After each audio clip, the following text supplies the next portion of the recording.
pretty good night Wednesday night. Kids were really special, played really well, pretty locked in defensively. And so we've got a big chore in front of us. Yesterday was a day off, which the kids needed, I thought. And we got basically a day and a half. It's a weird week. We've got our normal Friday today. And then Saturday, because of the game here at 11:30, because West Virginia's men play Kansas that night, we've got to break up our workout. So we'll do our defensive part here Saturday morning from 7 to 8:15. And then we'll get on the plane, wheels up at 10, land at 2 Eastern. It's a 3-hour flight, plus you lose an hour. You got a 40-minute bus ride to Morgantown. Time you get to Morgantown, check in the hotel, you change clothes, you go to the arena. We got practice from 4 to 5:15. Got to get out of there because there's a game that night. And then Sunday, because the game's so early, it's 12 Eastern, 11 Central. You got no shoot around, which I really don't like, but it is what it is. I'm not getting the kids up for a 5:45 shoot around. So we'll do the best we can with what we have. We'll probably go to the arena a little earlier on Sunday than normal, just to get there early enough to maybe get some extra shots. 20, 25 minutes, the coaches will rebound, and then we'll get ready to play a really tough, physical West Virginia team. It's a typical Mike Carey team, well coached, very physical, aggressive. Their 4 or 5 players are just, their 4 and 5 player are both just really hard to deal with. And their perimeter players are getting better and better. Obviously, familiar with one of them in particular. So we've got a big chore in front of us. It's we went up there last year and it was just a nightmare. So we need to play better, obviously, this year. And, I'm excited for our kids. We have kind of found our way here lately. The challenge is, can we maintain it? And so hopefully we'll be able to continue to build on what we've really worked hard at the last 3 ball games.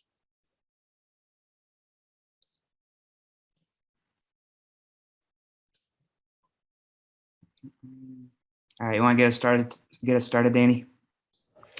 Vic, just kind of going off that routine deal. Is this any different than your other 11 o'clock games that you've had so far, like Princeton, the one here with the kids? Is this any different than those as far as prep wise? Yeah, I mean, it's Princeton was a 1 o'clock game, if I'm not mistaken, 12 Central. So we had a shoot around actually.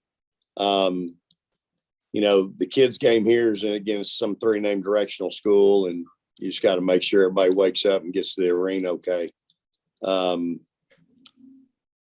So it's way different in that regard. I think it's obviously a lot more on the line, and you're going against a much better, well-coached, much better team. And it's a conference game. And so it's a team that, typically is given Texas fits up there in particular. So yeah, to me, it's way different. Are you at all concerned about your team having a letdown after this stretch where y'all were playing a lot of ranked teams? You had the revenge game at Tech. Are you concerned about the letdown, or is this a test of how mature has this team gotten this weekend? Yeah, I mean, my job is to make sure there's no letdown. If we're talking on Monday about, we couldn't sustain it and we had a letdown, it's my job to make sure the girls are ready to play, and I would hope that what we've just gone through, the gauntlet we've gone through with 5 ranked teams and at Lubbock, gets you ready for the 5 that are left. And, you've worked hard to get where we are right now.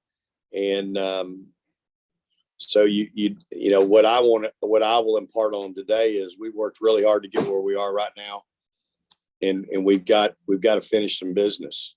The season ain't over just because we've had a couple of good wins over a couple of ranked teams. Well, you sit there and pat yourself on the back and read your newspaper articles about our team and about us and about different players and all that. Well, next thing you know, you're going to get popped.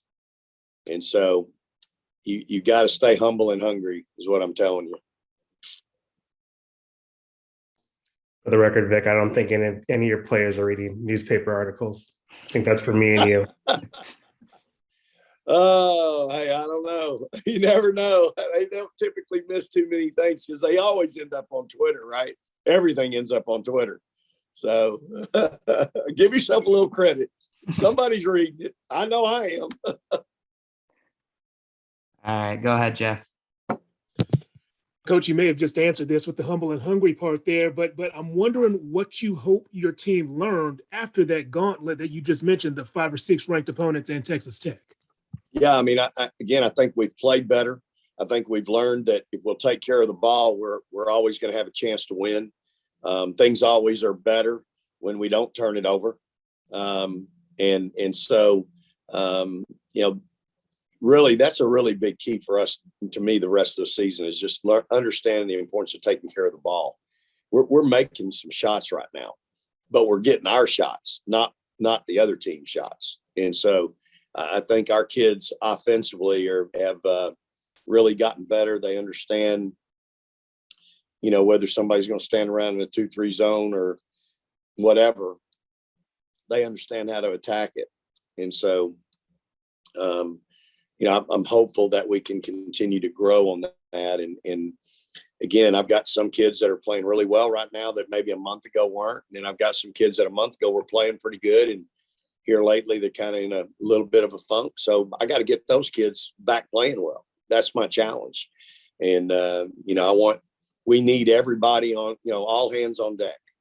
And, you know, it's just real important because, you know, as y'all know, you just never know when your number's called. And if you're not ready when your number's called, it's too late. You know, you got to do the work now.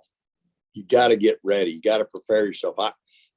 We need to be able to play more people right now to give some people a little bit of a blow every now and then.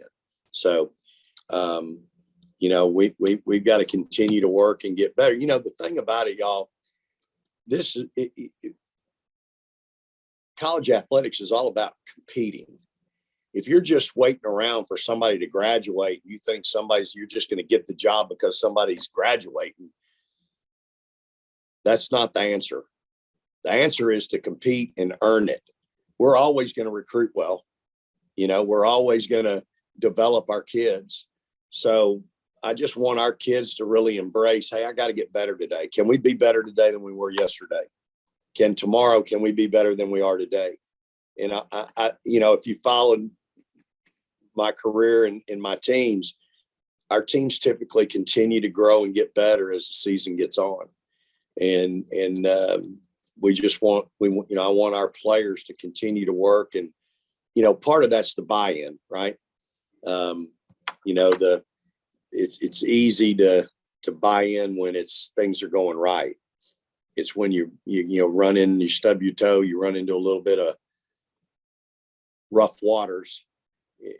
That's when, you know, sometimes it's easy to not go shoot, to not get an extra 10 minutes of one-on-one defense or whatever. And so that's the challenge I think we've got. You know, we got to keep working and getting better. Go ahead, Danny.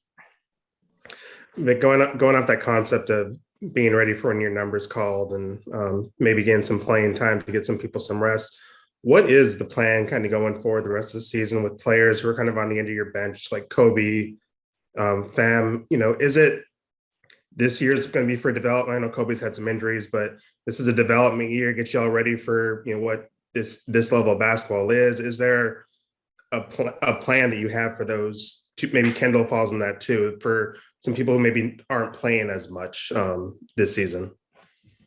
Well, all those kids, I mean, Kobe's been injured and she's still injured to an extent. The rest of our players, it's real, you know, we want to continue to get better because like I just said, when your number's called, and it's going to be called, it's already been called.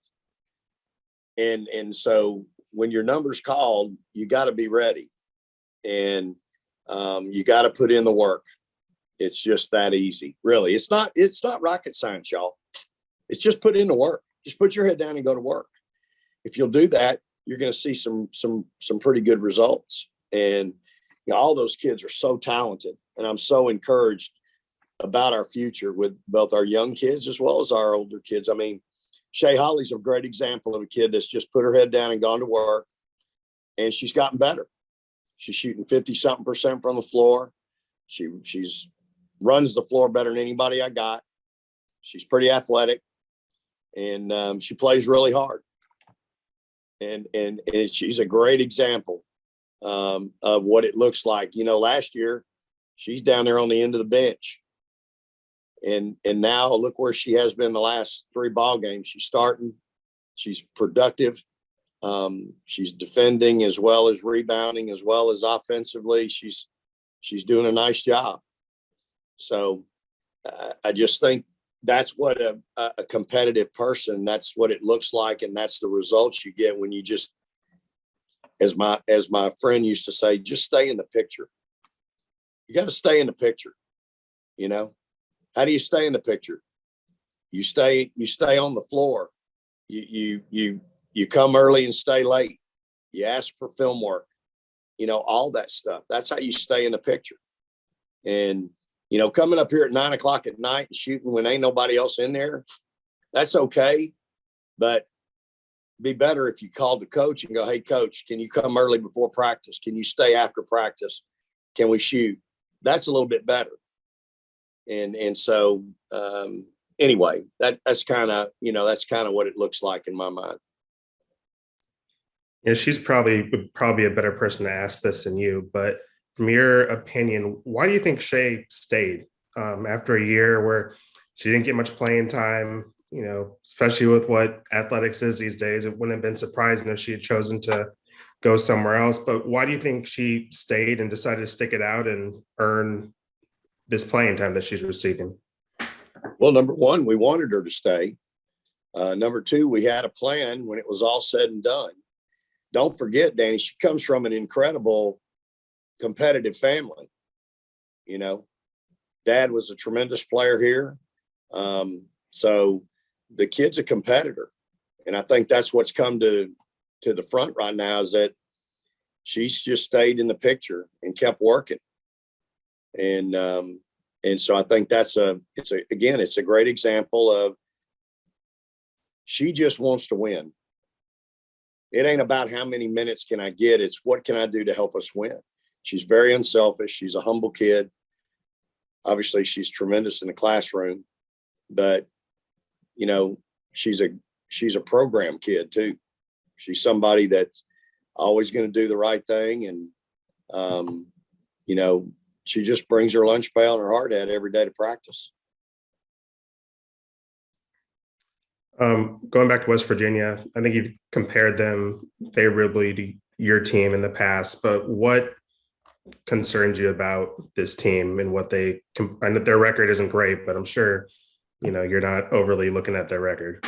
No. I mean, they've lost some really close games. When Deans went out, they've really, I think, rallied the troops, and their guards are playing at a really high level. It's hard to get well in the middle of the year or recover from something that, drastic against the teams that you have to play against in this league night in and night out, and I think Mike's done a great job with his team, getting them back and getting them, where they're in every game. They scored 99 points, y'all, at Oklahoma. Good gosh. That's a lot of points. Seems like every time I turn around, we're playing somebody that's just coming off some astronomical number offensively. But again, their how physical they are, their offensive rebounding prowess. I mean, it's just, they always got 3 people in a triangle rebounding on offense. And you're going to and it's a fight. It ain't no standing around. If you don't check them, they're going to check you, and you're going to be standing in the middle of the bass horn and the band.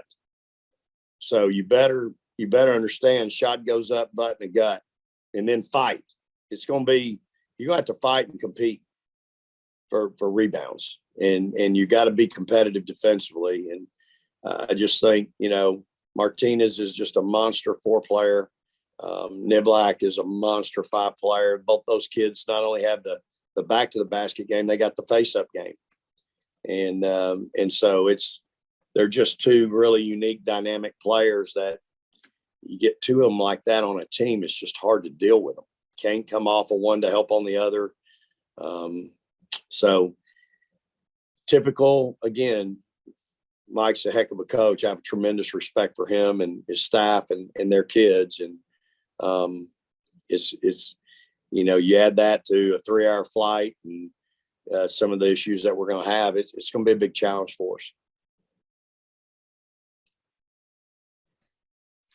Overall, Vic, do you think now that you've kind of gotten to see everyone at least once, conference-wise, do you think this is about a 6-bid conference this year, or do you think a team like West Virginia or Tech could sneak in if they finish strong? I think anybody can if you finish right, because you're going to have quadrant 1 wins on your schedule the rest of the way.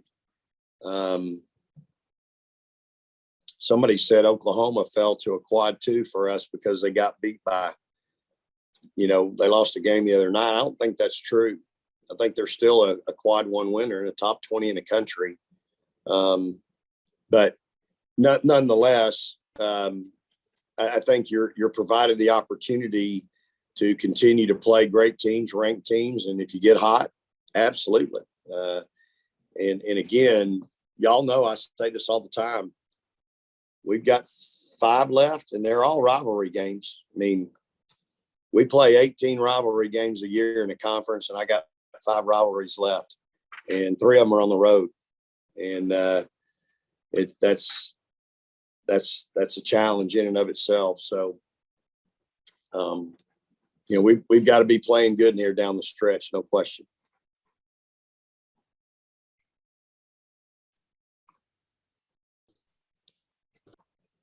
Coach, I'm curious about the plan that you laid out for Shay last year. Did it include potentially starting? Did you see her growth at this time last year? I don't think anything when you're talking to kids about, hey, we got to get better this summer. We got to spend time doing this, and this, especially a freshman. You're just, Shay played in some games for us last year, and hey, she made a couple of big shots when we're on the road at Iowa State and helped us win some games. But overall, I would say as a freshman didn't play a whole lot. But I think at the end of the year, you evaluate. And again, I think a lot of it goes off of, okay, she's from a really competitive family. She knows what hard work is. She ain't afraid of it. She does a tremendous job in the classroom. And if she'll put the time in basketball, I think you'll see, some results. And we kind of trusted that and trusted her that she would do the work. And so I think that's where she is right now. She earlier in this year, even when she wasn't playing a lot, she was jumping over there and jumping in with our men's practice team. That's the key for any kid. You're going to let some guy jump out there on the men's team and you're going to stand over there on the side. If you're not in the top 8 or 9, you're just going to stand over there and watch her. You're going to, that 20, 25, 30 minutes, you could be on the floor. There's no pressure. You're just doing what, you can do what you want. Offensively, you can work on things and defensively, play freely. And so I think, when she understood that, hey, that's not a knock, that's an opportunity to get better, she got better. And I think some of our other kids saw that, sometimes that's not the cool thing to do, right? Oh my gosh, I got to go over there on the men's practice team, or I'm on the scout team. In her case, this is what happens when you do that. You get better, you relax. I've had to have a couple of conversations with her and just tell her, Shay, just go play, but stop turning the ball over. Like, if you'll just stop turning the ball over, you'll be fine. Just go play, be athletic, be fast, be the kid that nobody can keep up with in transition. You know, and I'm telling you, our track coach, I dread him being out there at 6 a.m. in August and September, because he'd want her for the 400 or the heptathlon, because the kid is athletic and she can flat run. And so I just think that's, you know, again, you have to trust the process. And, you know, I really believe that she would put in the work, and she has. Dick, Anything last else, one. guys? One more. Last one for me. I know you're probably not going to be paying attention, at least watching it, but with game day going to the South Carolina Tennessee game this weekend, and kind of giving some exposure to the women's game, you know, how big is that to kind of the women's game, and where do you think spotlight and exposure wise women's basketball is going, especially kind of considering the issues that kind of sprung up at the tournament last year? Well, I think it's certainly warranted, and it's well deserved. You know,